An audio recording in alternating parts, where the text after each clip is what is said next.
Ce matin. Son avocat, maître Moussa Sarr, parle de victoire d'étape et soutient que le combat va se poursuivre jusqu'à l'obtention d'une liberté définitive.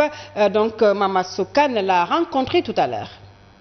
La demande de liberté d'office que les avocats de l'activiste Guy Marius Sagna avaient posée sur la table du doyen des juges n'est pas tombée dans l'oreille d'un sourd. Ce dernier lui a accordé la liberté provisoire selon la robe noire. Même si son client est libre, le combat continue. C'est un soulagement, c'est une victoire d'étape. Mais nous continuerons le combat judiciaire jusqu'à l'intervention d'une ordonnance de non-lieu totale. Parce que nous estimons dans cette affaire que Guy n'a commis aucune infraction. Ainsi, la question est de savoir est-ce que Guy Marius Sagna pourra continuer son combat avec son mouvement Frappe. La réponse de l'avocat. Même s'il bénéficie d'une liberté provisoire, il va continuer à exercer son combat citoyen dans le cadre légal et réglementaire. Toutefois, il ne peut pas se prononcer sur le dossier qui est en cours. Ça veut dire quoi? Il ne peut pas se prononcer publiquement sur les questions qui lui ont été posées, sur ses réponses, etc. Parce que la procédure d'instruction est couverte du sceau du secret de l'instruction. Pour rappel, l'activiste a été appréhendé par la police pour avoir effectué une fausse alerte au terrorisme. Fadla Mbaye, parlons de ces 3 femmes khalifistes qui ont été arrêtées cet après-midi. Elles étaient parmi un groupe de femmes qui avaient tenu un rassemblement devant la maison d'arrêt et de correction de Rebeuss. Elles se sont rendues sur les lieux après la prière de vendredi. Ces khalifistes ont voulu rendre visite à l'ex-maire de Dakar, Khalifa Ababakar Sall, tout en réclamant sa libération. Une d'entre elles, Yaya Ami Diop, s'en explique au micro d'Amadou Boy. Khalifa n'a jamais demandé de grâce. Nous nous sommes rassemblés devant Rebeuss après avoir fait la prière du vendredi à la mosquée omarienne pour venir réclamer sa libération devant la prison de Rebeuss. Et que ce sont que des braves femmes khalifistes qui se sont rassemblées aujourd'hui pour exiger cette libération. Parce que trop c'est trop et nous avons trop attendu. Alors, ils nous ont jeté des grenades parce qu'on a fait quand même plus de 20 minutes devant la prison. C'est une manifestation spontanée et donc c'est en partant qu'ils nous ont jeté des grenades parce qu'il y avait des femmes qui ne voulaient pas quitter. Donc je pense que tout le monde sait qu'aujourd'hui au Sénégal, les manifestations sont dans la majorité interdites. Donc ça c'est une crise de la démocratie sénégalaise. Parlons à présent du colonel Aliou Ndiaye, ancien chargé de la communication de la police qui a réagi sur l'affaire du commissaire Sankaré.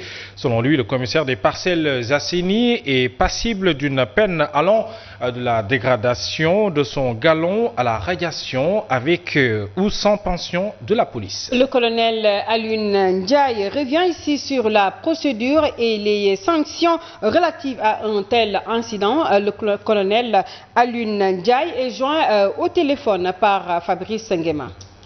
Pour le policier, pour lui appliquer des sanctions administratives, il va falloir d'abord le présenter devant une commission d'enquête. Cette commission est chargée de mettre toute la lumière sur la faute qui est imputée aux membres de la force de police. Et si la faute est avérée, donc l'autorité chargée de nomination pour prendre une des sanctions prévues dans cette gamme allant de l'abaissement d'échelon à la radiation définitive des fonctions avec ou sans droit à pension. En dehors de ces 2 sanctions, qui sont des sanctions typiquement civiles, on peut les appeler comme ça, vous avez les sanctions découlant de l'application des dispositions du code de justice militaire qui sont applicables aux membres des forces de police dans certains cas. Également, vous avez le code pénal qui est applicable à tous les citoyens, quelle que soit votre appartenance. Si vous commettez une infraction, vous êtes passible d'une sanction pénale telle que prévue par la loi. Aujourd'hui, il a fait l'objet d'une mesure conservatoire, ce n'est pas une sanction à la relevée de ses fonctions. Il peut faire l'objet d'une sanction disciplinaire ou administrative, mais cela non-obstant aux poursuites judiciaires qui peuvent leur être appliquées. Toujours dans cette lancée, Fadla Mbaye, les syndicats donc, des pharmaciens privés du Sénégal a fait face à la presse pour manifester toute son indignation et condamner justement tout acte de ce genre. Face aux journalistes ce matin, les pharmaciens ont réclamé justice. Ils disent stop aux bavures dont ils sont souvent victimes. C'est un compte rendu de Seydina Alioune Diop. Le syndicat des pharmaciens privés du Sénégal, choqué de l'acte du commissaire Sangaré, manifeste toute son indignation. Par cet acte, qui heurte notre conscience et certainement la conscience de tout individu épris de justice et qui porte atteinte à la dignité et à l'honorabilité d'une profession. Donc, par cet acte, le commissaire Sankaré a fait preuve d'un abus d'autorité sans commune mesure. Le syndicat des pharmaciens privés du Sénégal attendait plutôt le commissaire Sankaré à ses côtés dans la lutte contre la vente illicite des médicaments et l'exercice illégal de la pharmacie, attente d'autant plus fondée que sa hiérarchie avait pris de tels engagements devant les pharmaciens.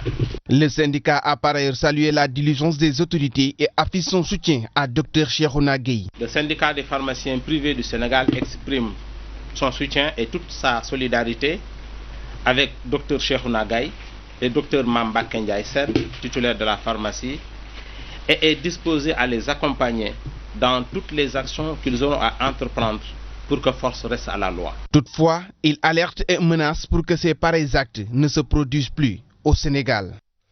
Dans cette affaire du commissaire Sankaré, des parcelles assainies, les réseaux sociaux ont montré leur puissance. Cette célérité de la publication à travers les réseaux sociaux de la vidéo mettant en cause le commissaire des parcelles assainies est félicité par beaucoup de Sénégalais. Ces derniers pensent que cela doit pousser les uns et les autres à s'adapter au développement du numérique pour éviter de s'exposer à la place publique. C'est l'objet du reportage de Younoussa Baldé. La vidéo qui met en cause le commissaire de police des parcelles assainies montre à bien des égards la puissance des réseaux sociaux. Le monde est un village planétaire. L'affaire de Sankaré, c'est les réseaux sociaux qui ont mis cela, qui ont amplifié ça, je peux dire même fois 100. À coup sûr, s'il était sûr qu'on allait le filmer, c'est sûr qu'il n'allait pas agir de la sorte. Sur les deux voies de Liberté 6, l'ambiance est bon enfant. Les gens vaquent tranquillement à leurs occupations. On doit savoir ce qu'il faut faire avec les réseaux sociaux parce qu'on doit l'utiliser à bon escient, non pas faire ce qu'on veut. De l'autre côté des deux voies, un homme habillé tout en bleu manipule son portable devant son magasin. Pour lui, n'eût été les réseaux sociaux, cette affaire ne serait pas connue de tous. Mais aussi, respecter encore une fois de plus l'image. C'est très important. Parce que des fois, même tu vois un accident qui se passe et les gens sont en train de filmer et de le mettre sur les réseaux sociaux. Toutefois, nos interlocuteurs relèvent que les Sénégalais doivent s'adapter au développement des technologies de l'information et de la communication. Je pense qu'il est grand temps que tout un Sénégal au moins fasse très attention par rapport à ce qu'il fait. Aujourd'hui, même pour un rien, l'affaire est postée et fait le tour de la toile. À chacun de bien contrôler ses gestes et paroles. Disons titre, les mécaniciens du parking du stade de Léopold Sédar Senghor ont été tous déguerpis. Et puis en présence donc du ministre de l'Urbanisme et son équipe sur place, la désolation est totale. Les déguerpis annoncent qu'ils ont reçu des sommations sans délai. Et puis mais le moment est mal choisi selon eux car beaucoup d'entre eux ont rejoint leur famille à l'intérieur du pays. Les occupants des lieux qui ne s'opposent pas à cette décision réclament un site de recasement. Nanko Bakayoko a fait un retour sur les lieux. Nous l'écoutons. Garage et kiosques démolis, des pièces détachées éparpillées sur le sol, c'est la situation qui résulte de l'application de la décision de déguerpir les exploitants de l'esplanade du stade Léopold Sédar Senghor. Quand je suis venu, j'ai vu les gars là commencer à sortir les bâches. Ça nous fait mal, mais on ne peut pas discuter avec eux. Nous avons perdu beaucoup de bagages. Pourtant, ces mécaniciens, tauliers et autres occupants des lieux avaient reçu des sommations, mais c'était sans délai, disent-ils. On lui a dit de quitter ce lieu-là. On lui a dit des sommations, les gens viennent, mais on ne va pas le jour où vous avez quitté ici. Le maire des parcelles assainies a catégoriquement refusé que nos véhicules entrent dans sa surface communale. Impuissant, il demande un site de recasement définitif. Ce qu'on veut, donne-les d'autres lieux pour un travail. On ne peut pas rester à la maison. Tu regardes tes parents, tes enfants, tes amis, ça te fait mal. Nous souhaitons que l'État nous accompagne. Ce que nous voulons, c'est un site de recasement. Le malheur des uns fait le bonheur des autres. Les ferrailleurs et autorécupérateurs ont pris d'assaut ce matin l'esplanade du stade Léopold Sédar Senghor pour ramasser les objets ravagés par les bulldozers. Après ce déguerpissement, les mécaniciens ont tenu à rencontrer la presse pour faire part de leurs préoccupations. Mais leur rencontre a été interrompue par les forces de l'ordre. Néanmoins, ils ont dénoncé les pertes enregistrées avec cette opération de déguerpissement avant de demander à l'État du Sénégal de respecter ses promesses de leur octroyer 50 hectares de terre à Diamniadio. C'est un reportage de Marema Gueye. Déguerpis sur leur lieu de travail ce jeudi par le préfet de Dakar et le ministre de l'Urbanisme Abdou Karim Fofana, les mécaniciens qui officient au bord du stade Léopold Sédar Senghor, très remontés, déplorent une perte énorme en espèces et matériaux. Nous ne sommes pas des malfaiteurs pour chasser la nuit. On est des travailleurs. Presque 2000 et quelques personnes. On ne va pas les jeter comme ça en l'air. Les voitures qu'on a saccagées sont nombreuses. Mais actuellement, je suis en train de travailler avec mon huissier. Presque une valeur de 3 millions. Wow, beaucoup de matériel. Ces derniers invitent l'État à respecter ses promesses sur les 50 hectares qu'il leur avait promis. Pour le site, on nous a dit qu'on vous a octroyé 50 hectares. On nous a dit ça à maintes reprises. Qu'on vous a octroyé 50 hectares à Diamniadio. Depuis l'année passée, on nous a dit que le décret a été signé par le président. Donc, j'ai rencontré beaucoup d'autorités qui me disaient que maintenant vous avez la chance. Avant de vous déguerpir, il faut qu'on vous octroie votre site de Diamniadio. On compte toujours sur cela.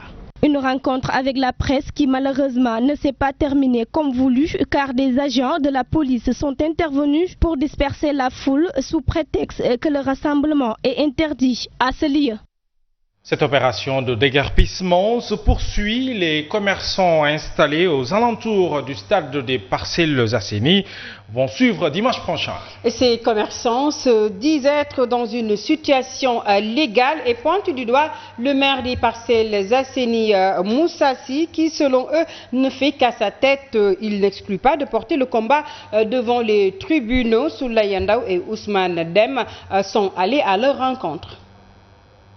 Des tissus de couleur rouge qui flottent sur les extrémités des toitures des cantines, signe de contestation contre l'opération de déguerpissement prévue ce dimanche des cantines érigées aux alentours du stade municipal des Parcelles Assainies. Les commerçants livrent leurs amertumes. Je pense que ce que le maire Moussassi veut faire, c'est vraiment anormal. Parce que c'est à travers ce magasin que ma mère parvient à satisfaire nos besoins financièrement. C'est pas normal qu'ils viennent détruire les cantines sans nous payer et venir le faire par la force. C'est pas normal. Le maire Moussassi veut faire du forcing alors que ces cantines, nous les avons achetées. Selon toujours ces commerçants, cette